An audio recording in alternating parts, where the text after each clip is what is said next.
आनंद भगवान की सतगुण की सनातन धर्म की ज्ञान स्वरूपेश्वर महादेव ज्ञान स्वरूपेश्वर की ज्ञान स्वरूपेश्वर महादेव की ओम ब्रह्मानंदम परम सुखदम केवलम ज्ञानमूर्ति द्वंद्वातीतं गगनसदृशं तत्त्वमस्यादिलक्ष्यम् एकं नित्यं विमलमचलं सर्वविधि साक्षिभूतं भावातीतं त्रिगुणरहितं सद्गुरु तं नमामि। नित्यशुद्धं निराभासं निराकारं निरञ्जनं नित्यभूतं चिदानन्दं तस्मै श्री गुरुवे नमः। तस्मै श्री गुरुवे नमः। तस्मै श्री गुरुवे नमः। सतगुरु भगवान की जय। जीवन में परम आवश्यक किसकी है? अन्य शरीरों में प्राणों के लिए आहार मात्र चाहिए और वो अपना जीवन जी लेते हैं। वहां पर अन्य शरीरों में सतगुरु का मिलना, आत्म और ब्रह्म की चर्चा संभव नहीं है। लेकिन मनुष्य शरीर में कुछ विलक्षणता है और इसीलिए मनुष्य शरीर ही कर्म प्रधान है। अन्य कोई भी शरीर कर्म प्रधान नहीं है, वो तो भोग है। भाई कीट पतंगे पशु पक्षी आदि, यहाँ तक कि देवताओं का शरीर भी मिलना भी भोग है। पर मनुष्य शरीर में जो व्यक्ति करता है उसका फल वहां भोगा जाता। अच्छा करता है तो स्वर्ग मिलता है, बुरा करता है तो नरक मिलता है, त्रियक आदि योनि मिलती है। उन कर्मों के फलों को भोग करके फिर मनुष्य शरीर में आ जाता है। लेकिन यह एक बात कही जाती कि यदि भक्ति करके निष्काम भावनाओं से ज्ञान प्राप्ति के लिए यदि प्रयत्न करे और ये ज्ञान प्राप्त कर ले तो ये जन्म और मृत्यु रूपी बंधन से छूट जाता है। यह पुनः कर्मों की गति में नहीं जाता। अब कर्म अच्छे बुरे होते हैं और अच्छे बुरे कर्म होने पर अच्छी बुरी योनियां होती हैं। मनुष्य शरीर भी कर्म ही है, लेकिन यदि आप ज्ञान प्राप्त कर लो और भगवान श्री कृष्ण का जो जोड़ है, जो एक उनका सभी को एक संदेश है, वो ज्ञान की ओर ले जाने वाला है। भगवान कह रहे तुम संसार में कुछ भी कर लो, कर्म कितने अच्छे से अच्छे कर लो, पर वे कर्म तुम्हें ले संसार की ओर ही जाएंगे। कोई भी कर्म आपको जन्म और मृत्यु के बंधन से बचा नहीं सकता। कोई भी ऐसा कर्म नहीं है जो संघात से रहित आपको अपने साक्षी स्वरूप का बोध करा दे। पर भगवान ने जिस कर्म पे जोड़ दिया है वो निष्काम कर्म है।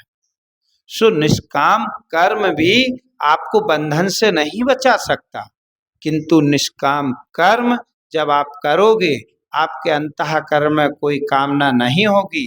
जब आप संतों के पास जाओगे, सत्संग करोगे, मन में कोई कामना नहीं होगी, तो ये ब्रह्म विद्या बड़ी आसानी से उस निष्काम कर्म योगी के अंतःकरण में उतर जाएगी,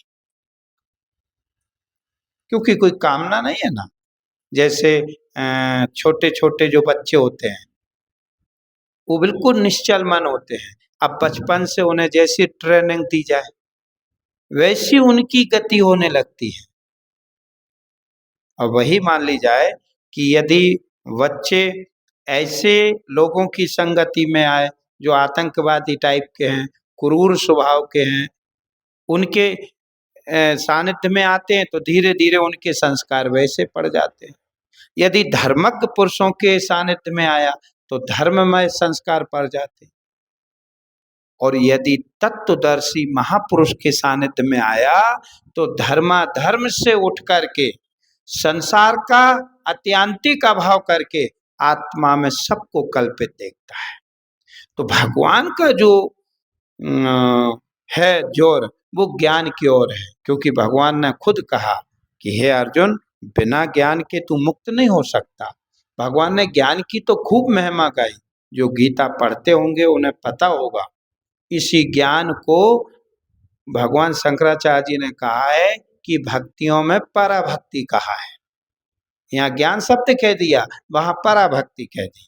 परा माने जो सबसे पर, सबका प्रकाशने वाला, जो साक्षी चेतन है, उसकी प्राप्ति के लिए जो प्रयत्नरत हो और उसे प्राप्त करके जो उस आत्म स्वरूप में ही अपने आप को देखता हो, आत्म स्वरूप से अलग नहीं देखता हो, बोले ये पराभक्ति है।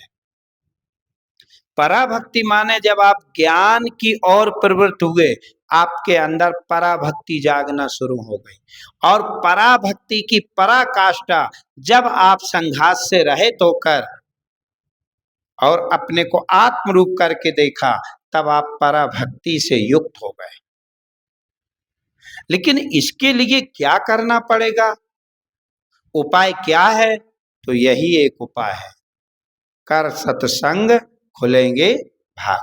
भगवान श्री कृष्ण का बार बार यही पर जोड़ है। भगवान श्री कृष्ण ने कहा कर्म जन्म बुद्धि युक्ता ही फल में मनीषुणा। मनीषी जन, मनीषी माने जो बुद्धिशील प्राणी हैं, जो निर्णय करते हैं। जैसे मैं आपको बताऊं, कर्म जन्म, कर्म तो विशेष करके जन्म का कारण होता है। कर्म जन्म बुद्धि युक्ता ही फलम, कर्म जन्म का कारण होता है और हम बुद्धि से युक्त हो गए। बुद्धि रूप ही हमने अपने को देखा। जब हम बुद्धि सहित हमने अपने को देखा, बुद्धि रूप ही हमने अपने को देखा, तो हम फलों में बंध गए। लेकिन जो मनीषिणा, हाँ, कर्म जन्म बुद्धि युक्ता ही फलम मनीषिणा, जो मनीषी लोग हैं, जो विवेकशील लोग हैं, जो विचारवान लोग हैं, वो इन कर्मों के फलों पर विचार करते हैं कि क्या जो कर्म किए जा रहे ये फल नित्य है कि अनित्य है। तो हर कर्म का फल जन्मदार बनता है, जन्म देने वाला होता है, दुख रूप होता है, जन्म से जन्म की प्राप्ति होती है। यदि उन कर्मों में आसक्त बना रहा, यदि उन कर्मों में कर्ता भाव युक्त बना रहा, यदि ये बुद्धि के साथ में अपने को ये एक आत्म रूप करके देखता रहा, तो ये कर्म जन्म, कर्म से जन्म को ही प्राप्त होगा। और उसके जो फल हैं वो सुख और दुख रूप होते हैं। पर भगवान श्री कृष्ण कह रहे हैं कि हे अर्जुन, इसलिए जो मनीषी लोग होते हैं वो इन कर्मों के फलों को त्यागते हैं, क्योंकि विचार किया, पाया कि ये तो अनित्य है। जैसे मान लीजिए किसी चीज को आपने देखा, पाने के लिए प्रवृत्त हो रहा है, लेकिन विचार करके देखा कि ये तो वो चीज है ही नहीं, भ्रम है। जैसे कभी कभी सीपी में चांदी का भ्रम हो जाता, उसे प्राप्त करने के लिए गए, देखा ये तो सीपी है, फिर दूर आ गए, फिर वो भ्रम हो रहा ये चांदी है। तो अब आप उसकी प्राप्ति के लिए जाओगे क्या? समझ में आ गया कि ये भ्रम है, चांदी नहीं ये सीपी है। ऐसे ही ये मनीषी लोग कर्मों के फलों को देखते हैं, और कैसा देखते हैं कि ये तो जन्म से जन्म के कारण बन रहे, ये तो परमात्मा की प्राप्ति तो इनसे हो ही नहीं रही। निष्काम कर्म भी यदि वो अध्यात्म विद्या से युक्त होगा तो मुक्त होगा, यदि अध्यात्म विद्या से युक्त नहीं होगा तो मुक्त नहीं होता। तो भगवान ने कहा जन्म बंध विनिर्मुक्ता, देखो जन्म बंध विनिर्मुक्ता पद गच्छन्ति अनामय। अब अनामय के अमृत भी कह सकते हैं, अनामय माने जो नाम और रूप से रहित हो, जो कर्मों को छोड़कर अब किधर की ओर। अब देखो पद गच्छन्ति, पद माने जो परमात्मा का स्वरूप है, गच्छन्ति माने उसकी ओर जाना। जैसे संसार की ओर प्राणी जाते तो देह देह इंद्रियों के द्वारा विषयों की ओर गच्छन्ति करता, बोले ना, ये जो गच्छन्ति है, ये जो विषयों की ओर जाना है, ये बिल्कुल रास्ता ठीक नहीं है। आप लोग भजन गाते ना कि यह संसार झार उड़ झांकर उलझ पुलझ, ये संसार तो ऐसा है। तो बोले किसकी ओर, पद माने परमात्मा के स्वरूप की ओर। परमात्मा का स्वरूप क्या है, सत्यम ज्ञान मनंतम ब्रह्म, जो सतरूप है, जो ज्ञान रूप है, जो जिसका देश काल वस्तु से अंत नहीं है, अनंतम, जिसका अनंत देश काल और वस्तु, जिसका देश से अंत ना हो, जिसका काल से अंत ना हो, जिसका वस्तु से अंत ना हो, ऐसा देश काल वस्तु के अंत से रहे। इसीलिए तो ये प्राप्ति के लिए हमारे पास एक ही रास्ता है, सत्संग करो। अब अर्जुन ने भी तो भगवान की बात को सुना ना, तभी तो उसका इस संघात से अभिमान गया। अरे संघात क्या है, स्थूल सूक्ष्म शरीर ही संघात है। इस संघात के साथ में जो अहम बुद्धि है, इसका कारण कारण शरीर है। इसलिए तू इन शरीरों का अभिमान छोड़, और जिस कारण के कारण इनका अभिमान होता है उस कारण को छोड़, फिर तू देख, जब फिर तू देखेगा तो तुझे आत्म के अतिरिक्त और कुछ नजर। देखो जन्म बंध विनिर्मुक्ता, जब तू आत्म स्वरूप को जान लेगा, उस पद को जान लेगा, उस परब्रह्म अविनाशी स्वरूप में गच्छन्ति, अपने को आत्म रूप करके ही देखेगा। देह से हट जाओ, गच्छन्ति हटो। हम पहले अपने को क्या देख रहे हैं, देह रूप, इंद्रिया रूप, इन्हीं में गच्छन्ति, इंद्रियों के विषयों में जा रहा है। लेकिन इन्हें छोड़ते जाओ, चलते जाओ, किधर की ओर चलते जाओ। अभी तक हम बाहर चले, अभी तक हम इंद्रियों के द्वारा विषयों की ओर भागे। अब देह को अभिमान छोड़, इंद्रियों का अभिमान छोड़, मन का अभिमान छोड़, बुद्धि का अभिमान छोड़, इन्हें छोड़। देखो ये मैं नहीं, ये मैं नहीं, ये मैं नहीं, ये मैं नहीं, और जिस मैं से इनको सबको छोड़ा उस मैं को भी छोड़, वो परमात्मा का पद है। जब तू अपने को साक्षी रूप, दृष्टा रूप, आत्म रूप करके देखेगा, तब तू परमात्मा में प्रवेश कर गया। फिर तुझको जन्म और बंधन ये नहीं होंगे, फिर तुझे जो कर्म के जो कारक हैं ये नहीं होंगे, और ये मनीषी लोग धीरे धीरे इधर की ओर चल पड़ते। आप भी मनीषी हो। देखो मैं फिर कह दूं कि आप अपने दिमाग से एक जो तुम्हारे कीड़ा किलबलाता है ना कि मैं गृहस्थी हूँ, अरे मैं तो कैसे उसको जान सकता हूँ, अरे ये छोड़ दो। राजा जनक भी गृहस्थी थे, बहुत सारे राजा ऐसे हैं जो गृहस्थी थे। आप ये दिमाग से निकाल दो, इस ब्रह्म विद्या में हर आश्रमधारी का उतना ही अधिकार है जितना अधिकार सन्यासी का है। ऐसा नहीं कि ये सन्यासी वो आश्रम की अपेक्षा से श्रेष्ठ हो सकता, पर ब्रह्म विद्या जिसको प्राप्त है मुक्त वो होगा। यदि सन्यास आश्रम से भी युक्त है, और यदि अपने संघात के अभिमान से रहित अपने आत्म स्वरूप का साक्षात्कार नहीं है, तो वो जन्म और मृत्यु के बंधन से मुक्त नहीं है। वो कहीं ना कहीं देह अहंकार लिए जन्म और मृत्यु रूपी कर्म से बंधा हुआ रहेगा। इसलिए मनीषी बनो, मनीषी माने विवेकशील बनो, सार असार का निर्णय करने में क्षमतावान बनो। जैसे जगत व्यवहार में कई बार आपको उदाहरण दिए कि मिट्टी, गेहूं में और गांठ सब कुछ मिला हुआ होता है, पर आप लोग कितनी आसानी से उसे अलग अलग कर दे। कितनी तुमने बुद्धि लगाई कि पानी से गांठ को ऊपर तैरा दिया है, पानी में रखा गेहूं तो मिट्टी को हाँ घुर गई। इसके बाद चलो जो बड़े कंकड़ हैं उसे छोटी छन्नी से गेहूं नीचे निकाल लिए, बड़े ऊपर रह गए। जो छोटे कंकड़ हैं उनको छोटी छन्नी से गेहूं ऊपर रह गए, कंकड़ नीचे निकल गए, और जो बराबर के बचे उनको बीन के अलग कर दिए, से फ्रेश एक नंबर गेहूं हो जाता है। ठीक इसी तरह आप मनीषी बनोगे तो आप पंचभूतों से जो बना हुआ स्थूल देह है इस पे भी विचार करोगे, जो इसका कारण अज्ञान है उस पे भी विचार करोगे, और वास्तव में जब विचार करते हुए इनका क्या हो जाएगा, बाद होता चला जाएगा। जैसे ही आप विचार करते चले जाओगे वैसे ही इनका बाद होता जाएगा। हाँ, जैसे जैसे आप दूसरे की पोल जानते रहते हो वैसे वैसे उसकी सच्चाई का क्या होता जाता, हाँ बाद होता जाता। और ये ऐसा है, अरे तो वो फिर घबराने लगता, तो फिर जैसे वो मुंह नहीं दिखाता वो फिर तुमसे दूर चला जाएगा। ठीक इसी तरह इस संसार पे विचार करते जाओ तो ये मिथ्या सिद्ध होता जाएगा, शरीर मिथ्या सिद्ध हो जाएगा, इंद्रियां मिथ्या सिद्ध हो जाएंगी, मन बुद्धि आदि सब मिथ्या सिद्ध हो जाएंगे।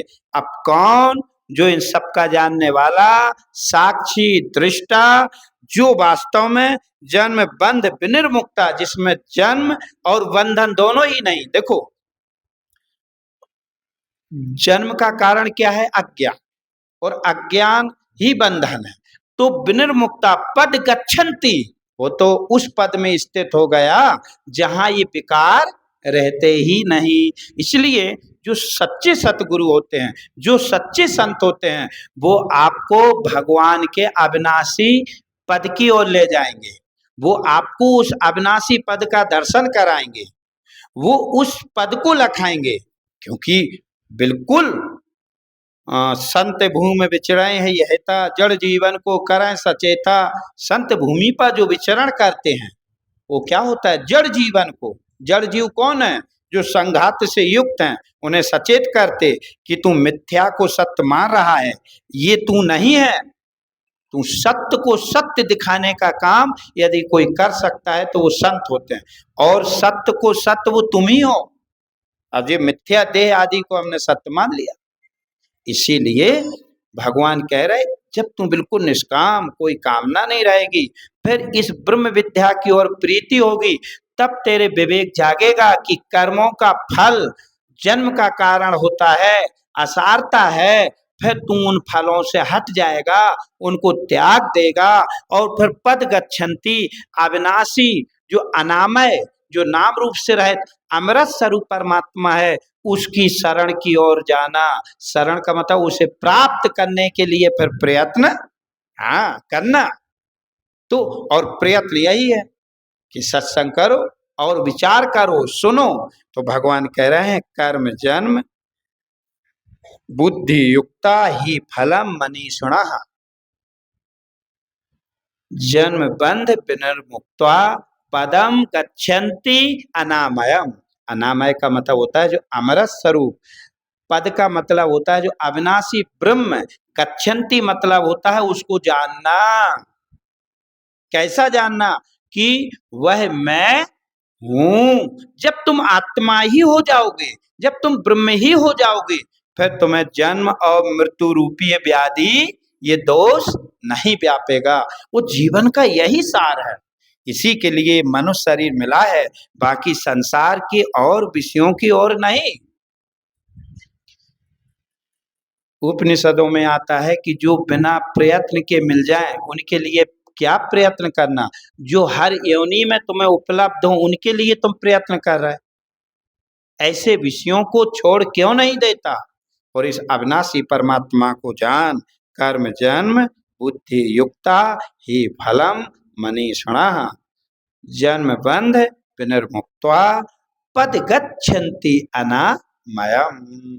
बस आज इतना ही बोलिए। सच्चिदानंद भगवान की, ज्ञान स्वरूपेश्वर महादेव की, सत्य सनातन धर्म की, सतगुरुदेव भगवान की। शिवो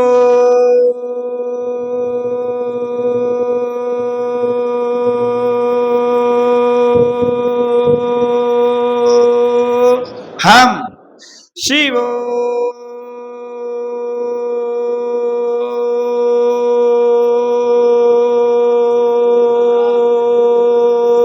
हम शिवो